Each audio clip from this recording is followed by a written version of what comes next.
So, Can you hear me? yes, can you hear me? Yes, I can. Okay, good. So we are live now. Good evening. Hi, everyone. We are back again. So my name is Ikeolu Adebisi, and I'm your host for Sustainability Budgets. I am the founder of Up Network, a sustainable fashion community. And I am hosting this with Miss Green Fashion, which is a sustainable fashion and beauty pageant, um, catering to people, young people, empowering them to take action in sustainability. And today we have a guest speaker, one feel to speak to us, and the fashion and she also advocates for workers' rights. And we are going to be talking today about everything workers' rights and fashion. And when we talk about workers' rights, fashion, we're talking about the rights of everybody that works in the fashion supply chain.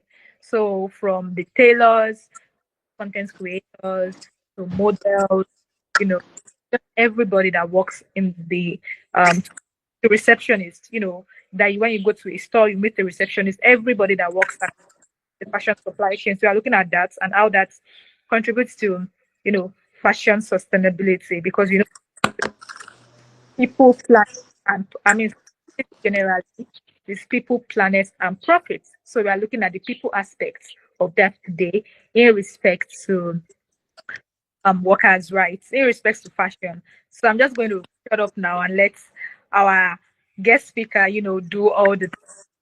So welcome again, Joy. I'm so excited to have you here again and to speak with you again on one of these we usually do. How are you doing? And Yeah. Thank you so much for having me, Ike. Apologies for coming in late, no problem. but also thank you so much for holding it down. Mhm. You're welcome.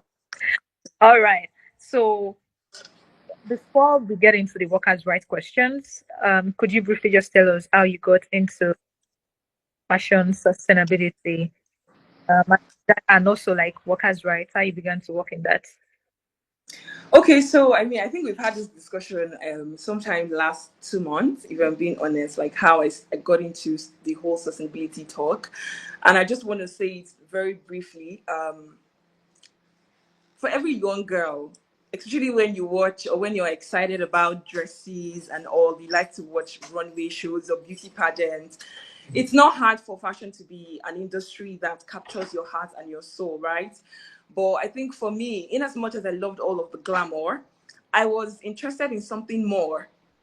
Like I noticed that I was interested in something more, which was like working behind the scenes, working at the backstage, and especially because first off, I had my physique gives me that first leverage to walk the runway for free, if I might add that. But I always wanted more, really. And when I said I was going to get into fashion, or when I wanted to go into fashion fully, I started with the education aspect of it. Let me get the knowledge. What exactly happens behind the scenes for everybody that works in this industry? Let's leave the making of the dress, that is the design and the production. Let's look at how things happen at the back scene. And so when I started to get involved with that, I realized that there were so many sides that needed discussions, which of course is how wasteful the industry is, and also how much people who work in this industry feel like they're left behind, right? So when you talk about sustainability, or why I got interested in that aspect, I was like, why is an industry noted to be so glamorous yet very wasteful? Why should what we wear cost us the planet and all of that? And I took it upon myself that I was going to advocate specifically for that angle. I was going to talk about not just the making of the dress, but also how we can ensure that we preserve the planet, as well as how people who work in this industry feel protected. And that's how I started to call myself, before I even knew the meaning of what I call myself, fashion entrepreneurship advocate.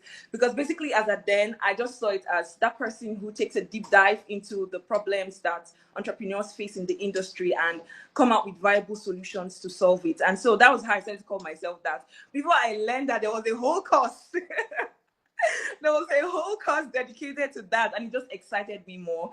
And since then, I've been on this journey, learning more, advocating more on my social media platforms, on sessions like these, just so people can be much more aware that fashion can be sustainable. And when we talk about sustainability, we talk about the people, we talk about the planet. Those two cannot go, cannot work outside of each other. They have to work together. Beautiful. Thank you so much. So what would you say workers' rights? How would you define workers' rights? Workers' rights. So before we even say fashion workers' rights, I think workers' rights is that you talk about basic dignity, basic entitlement that every worker is expected to have. In fact, I would like to use the word that every worker deserves.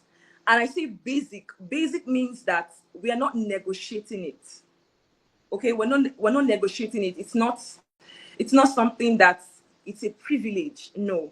So something that every worker deserves. And in fashion, that looks like fair pay, that looks like safe working conditions. And when I also say fair pay, it's not enough to, like, just pay, but also pay on time. Pay on time, and also working conditions, right? For example, I've had discussions. Okay, so we talk about. I was just having a conversation earlier whereby what I want to do on this life is not just talk about from the worker aspect, but also from brands. Do you understand? So I've heard people say that they make clothes or they make certain products in fashion, and people take time or months to pay them. That's not right. Every worker is entitled um, to fair pay, timely pay. Sorry, to timely pay. You understand? And of course, something that is deserving of the beautiful work that they are doing.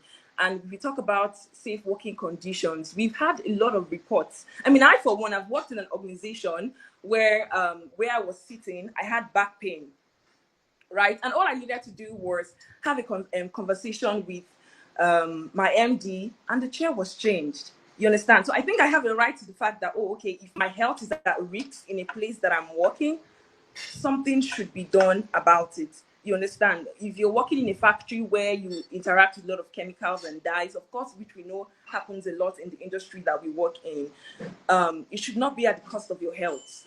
It shouldn't be at the cost of your kidneys failing, or having one condition because of the chemicals that you're interacting with. Are there necessary tools put in place to ensure that you're safe while you're doing the work that working with dignity? You understand?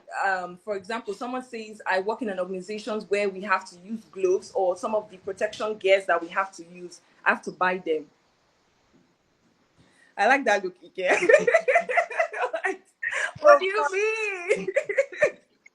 What are you saying? Am I working for you for free? No. So those are things that are non-negotiable. They should be put in place. You should have that at the back of your mind, that whatever work that you're doing, the safety of the workers that work for you is very important. And also, I think I didn't mention, right, when we see fashion workers, anybody who does a labor that makes fashion possible is a fashion worker.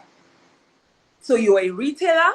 You are. I think the last conversation we had, we divided into four, right? We have production, Yes. design, distribution, and of course consumption. If you work in those areas that make fashion what it is today, provides a certain form of labor, either direct or indirectly, you are a fashion worker and you have rights, and you should know that.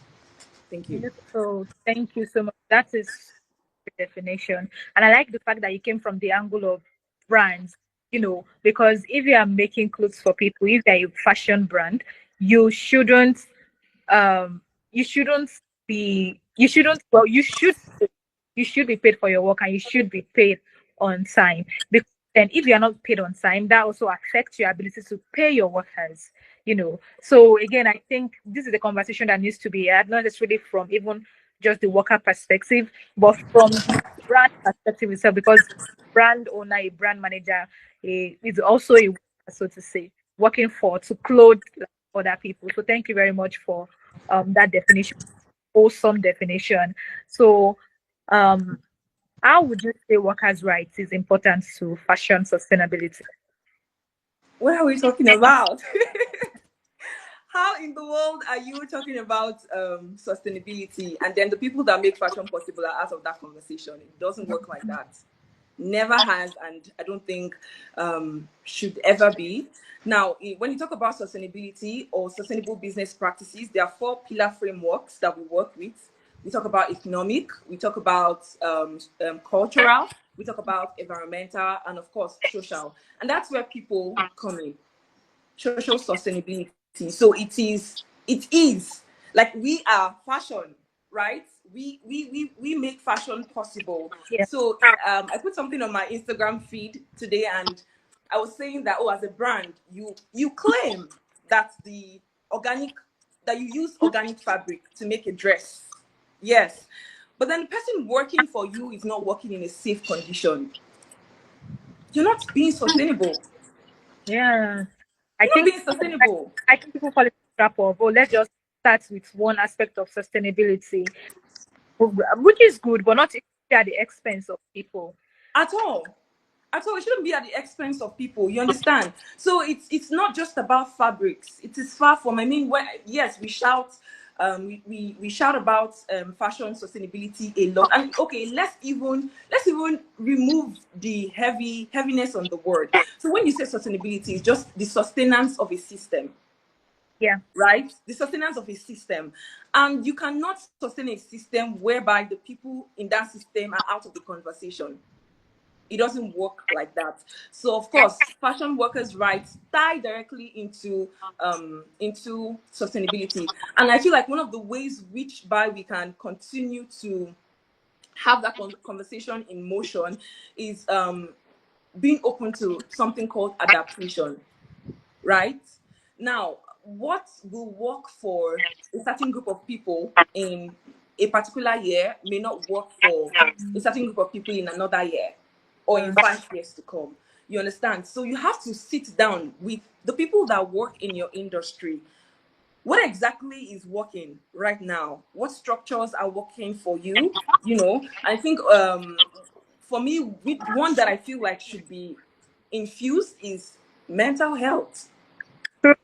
Actually, yes. Mental health, we don't talk about it enough, but it is very important because this is a subjective industry, an industry whereby some of the things we work are based upon people's opinions, whether we like it or not.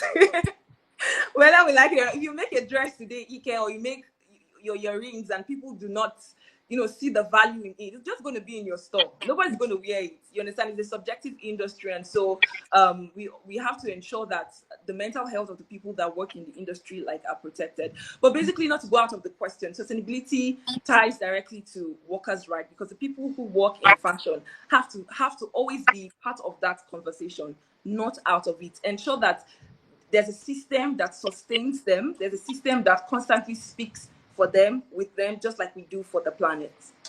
Thank you very much. That's so beautiful. And I like the point you made on mental health because I mean, without your mental health, you can't really do anything. Girl, do you know how many breakdowns we have?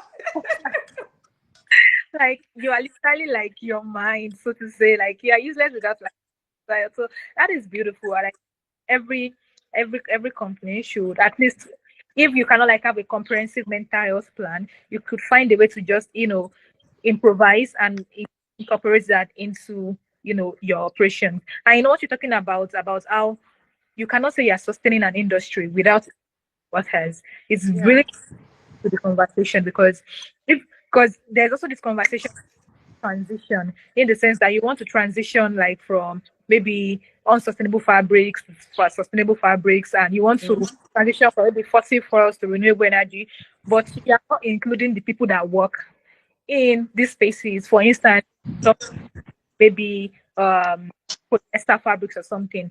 Yeah, the manufacturers, you know, people that work on the manufacturing floor, that they already have years of experience, that they know the in and outs of these things, and they could also advise you on the ways in which you could go to make it, you know. So it's very, very important. Like you really can't do anything without fashion workers. So include them in the conversation, pay them well, treat them well, give them safe working conditions. That is Yeah. really, really important. So thank you.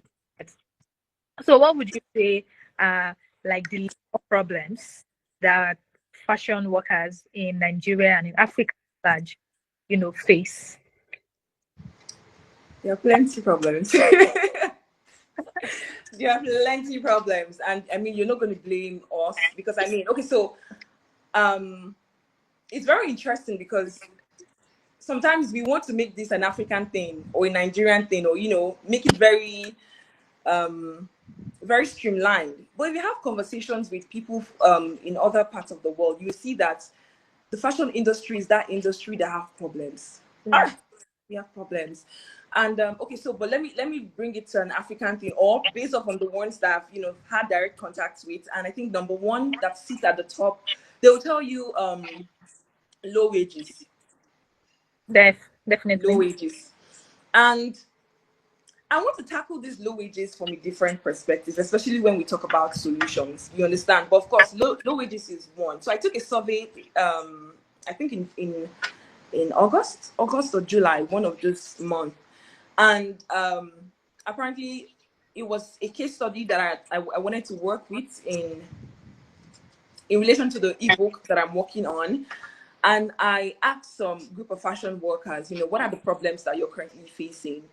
And guess what? Sitting at the top right with 45.5%, like, that's like a larger part of the sample. They said they don't think they have ever been paid fairly. Mm. They don't think they've ever been paid fairly. Wow. For it's not a coincidence, right? It's not a coincidence. And I mean, okay, for example, if you're interacting with people from the tech sector, They are paid they will, well. they, they will tell you with their full chest. They'll tell you, if I come and join me because they pay a lot. You Yeah. understand? But it's the same conversation for a fashion worker. So low wages is something that is very consistent as a problem that we face. And like I said, I feel like I'll throw more weight on that when we talk about solutions, right? And then another one would be lack of contracts. In Mm. that same survey, more people said that this one is about over half of the survey, about 59 point something percent, said that in the last 12 months, they've not worked with contracts. Wow. Okay, I had a conversation one time. I was walking the streets of Instagram and had a conversation one time with someone. I don't know if I've shared this before, and basically the person said that they were calling out a talent agent, and when I had a conversation with the person and said, okay, come and tell me about this issue. You understand what this person do? And I said, okay, fine. After the person gave me all the problems that happened, I'm like, okay, can I see your contract? And the person was confused, like, why am I asking for contract? Is contract supposed to be part of this conversation? And the person apparently told me that there was no contract, Oh. that they did not have the right to a contract. I'm like, then you didn't do business. Can't even give room for maltreatments. And if probably there needs to be a voice to take up your case. It's hearsay. It's your voice against theirs. Do you Yeah. understand? So lack of contract is something that people face a lot. And to be honest, I don't blame brands. I don't blame talent agents. I blame you as a worker, because I feel like you need to respect yourself enough to demand for certain things that should be given to you. You understand? You should feel. I mean, why am I working with you and I'm only working based upon what you're telling me? There is no written agreement to say, okay, I bring this, you bring this at this time. Failure to do so, this is what penalty looks like. That's business. You Yeah. understand? There should be a written agreement to back up what we are both saying, so that if we don't pray for cases, you understand, but if there's ever a need for us to come back to that, we will not be saying, but we agreed. We would say, but this is what we agreed, with clear evidence and receipts to back up what you're saying. I don't want to go into solutions, but basically, lack of contract is also another thing that we face. I think another thing will be policies and structures. I mean, we can't overemphasize that enough. So the policies and structures we have are a bit more general than streamlined, but I think it still counts for something. You understand? It still counts for something, but it's more generalized than streamlined, and that's why we need voices like you, like me, and every other person listening to this live right now to ensure that we take it upon ourselves to join conversations that push our actions into policies. Because if we don't have them as policies, there's very little that we can do when we get to the legal aspect of it. But it's part of the labor problems and workers' rights problems that we face, and then maybe also benefits or career plan, career growth plan. Okay. If you ask a fashion worker, with what you're doing right now, do you see a job security here? Where do you see yourself in the next 5 years? Is there a plan for you working in this industry, or can you just? We hear it all the times. I mean, I think in Bangladesh, that's why we have some of these protests, right? Even before the Rana Plaza, or you just come to work and they're laying off over 1,000 garment workers to go home. Like no, Now. no, what is it called? No cushion. No No, questions. There's no job security. You understand? You can come to work today and come to work the next moment and hear that you don't have a job. no, that's bad. That's really bad. You understand? And that's why they would forever, God forbid, they would never forever see it, but that's why they will see our job as a side hustle, as something you just do on the side. It's not a real job. And I beg to differ. And So nobody there's no can job. our clothes. So what do you mean that fashion is not a real job? Clock it. So I mean, there's no job security. What else will I say? I think basically those are some of the ones that are very prominent, really. Okay. Thank you so much. Those are really great points. And yes, I do agree that it's not streamlined to Nigeria or Africa. Of course, it's like a general problem. We see people generally talking about how they are paid low wages, how they have to spend all of these years in fashion school, and then there's no job after. So yes, Yeah. but just like for the sake of our audiences, to just bring it a bit home. So Africa, Nigeria. So thank you so much for all of the points. So what would be the solution? So Okay. what So would be the solution to these problems? okay. So before we go to solutions, I'm so sorry. I forgot a very interesting part as problems, just exploitation. Okay. Yes. Exploitation. Not only emotionally exploited, but also physically exploited. I mean, it's in this industry you hear a lot of sexual Oh, yeah. exploitation. This industry, you understand, and it's so sad that it's very constant. Like very constant. Also, another one when I talk about emotionally exploited, being exploited, it's in this industry that you work in exposure. you know, Us. we misuse. It's in this industry that collaborations are very much misused. You understand? Most people use collaboration as a tool to directly or indirectly exploit the people that work for them or they work with. So I think that's another thing that is very common that I didn't mention: exploitation. Mm. Okay, and then also for solutions, right? I think I would like to see solutions from four angles, and that being from the brand's perspective, from the workers' perspective, then community, and then also, of course, government policies, right? So starting off with the first, which is for the Brand. brands. Now, I mentioned earlier, in a scenario where a brand, okay, for example, it's very easy to call out big brands and say, oh, you're not paying me fairly. If I'm working in a place like LVMH, there are certain rights that I am going to demand, or I'll feel like I should be entitled to, because first of all, not I should have certain skill sets to get me in that room.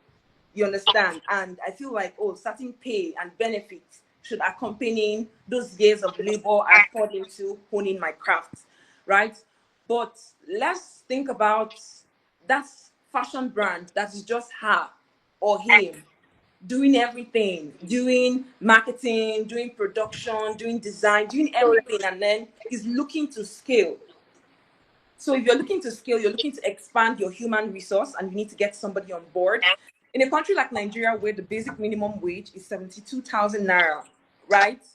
The question you would ask, first of all, is have that small business, have they been able to pay themselves 72,000 naira first before they can now employ another person to pay that person the minimum wage, not to talk of a wage outside of the minimum wage? And that's where I feel like transparent conversations need to take place. So one solution there is let there be transparency. So if you know that you cannot bring or you cannot do certain things to fulfill the basic rights of the person that you're going to be employing, don't keep it in the dark.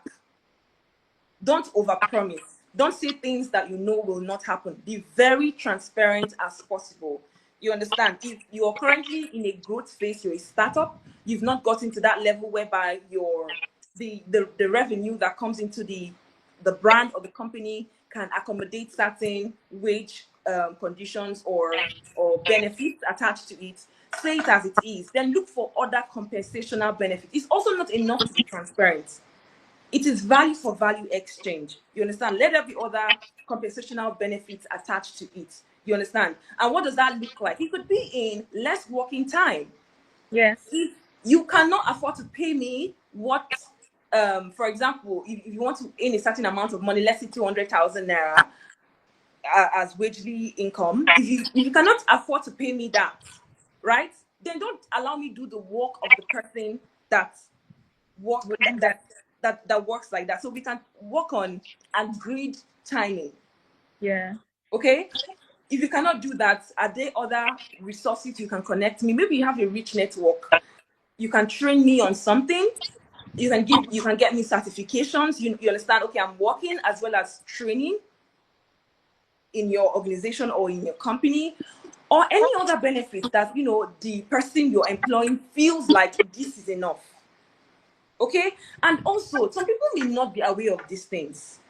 So, in as much as the person you are employing does not ask for this, it is your responsibility as a brand. Because right now, like I said, we don't have structures that make sure that each brand sit up, right? So, you as a brand owner, if you know that the payment you're giving this person is not enough, don't leave it at that. Ensure that you put something in place to make up that um, um, wage that you're supposed to give that person. And you can be in anything as well, but it should match up.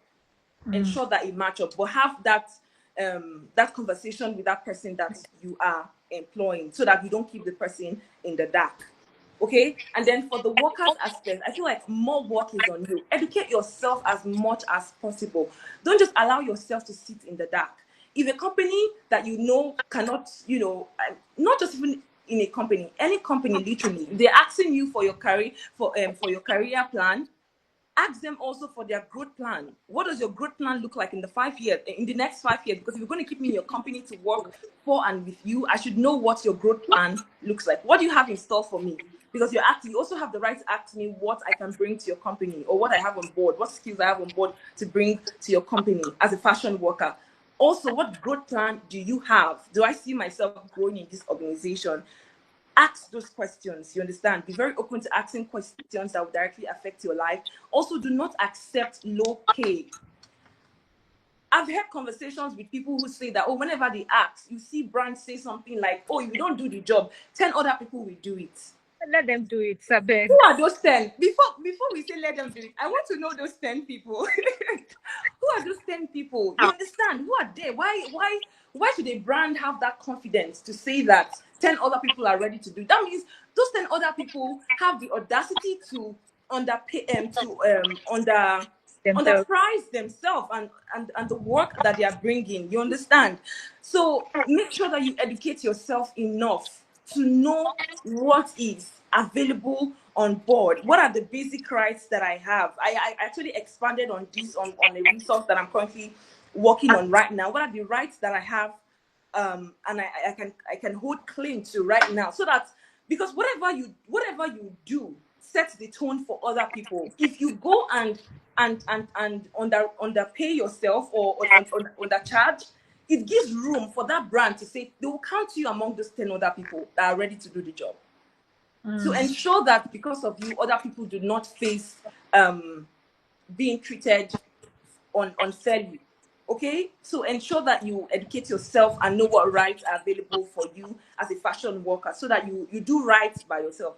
It is very, very important, and I think one of the ways we can do this, I don't think I can ever have any conversation and not mention the need for a community. Let's leave government first. Let's leave government first. Let's talk about community. Do you understand? For example, we live in Nigeria, so let's be very practical.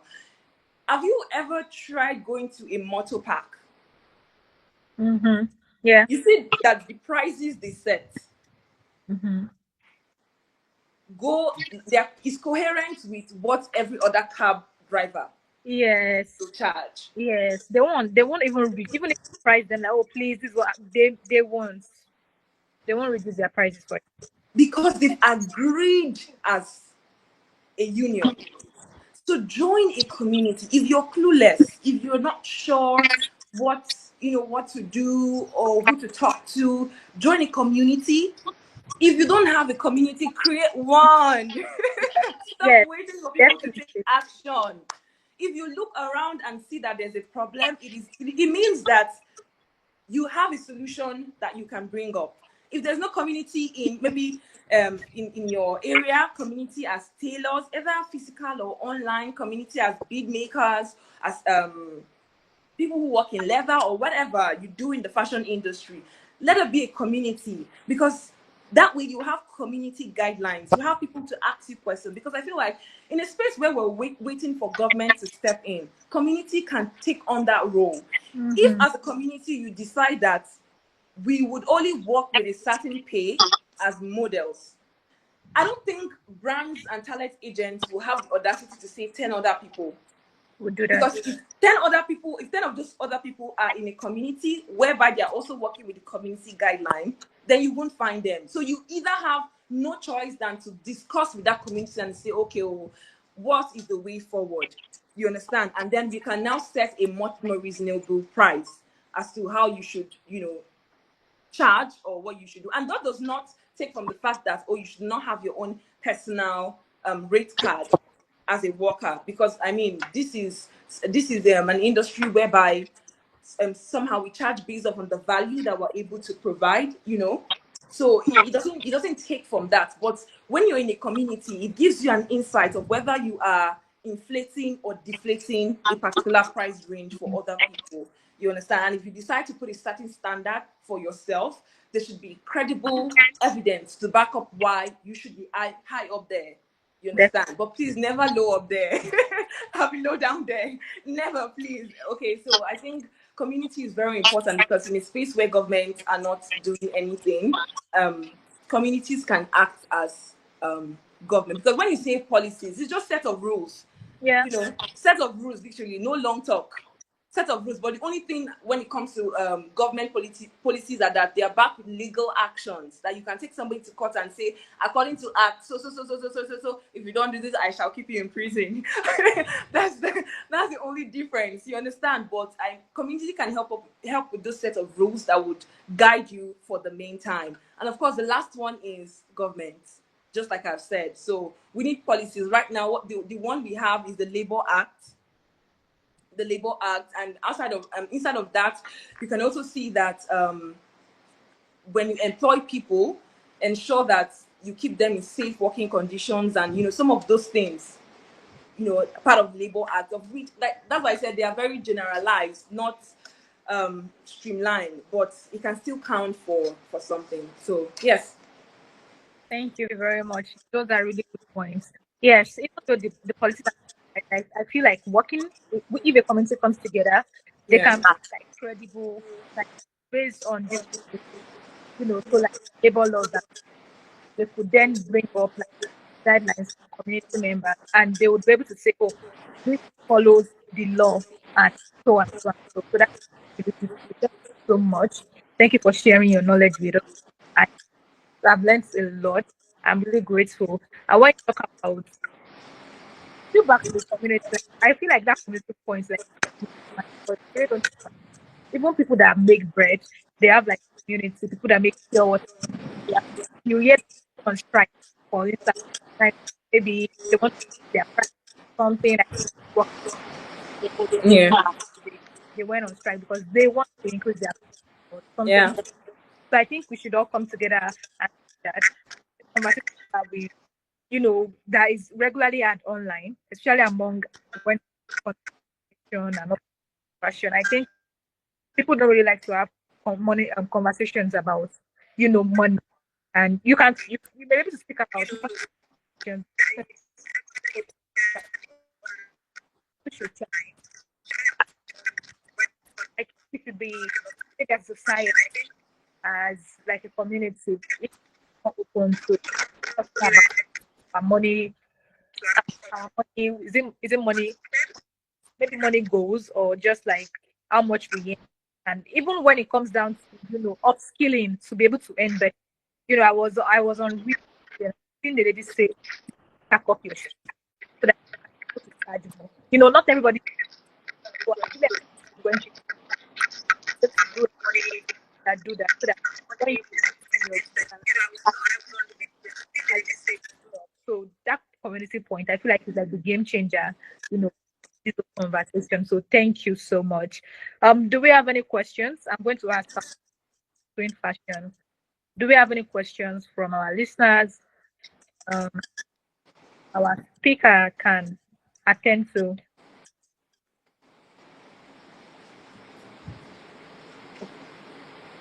So we have can you tell us a bit more about us and how we can access it when it drops? We're talking about an ebook.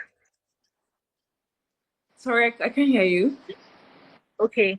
Can you tell us about your research and how we can get them once it drops? You were talking about releasing an ebook. Oh yes.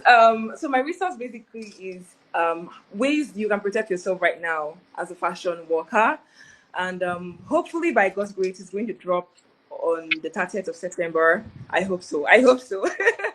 But I'm just making sure that it's ready, and it's just going to be that solution provider. So let's leave the big talks.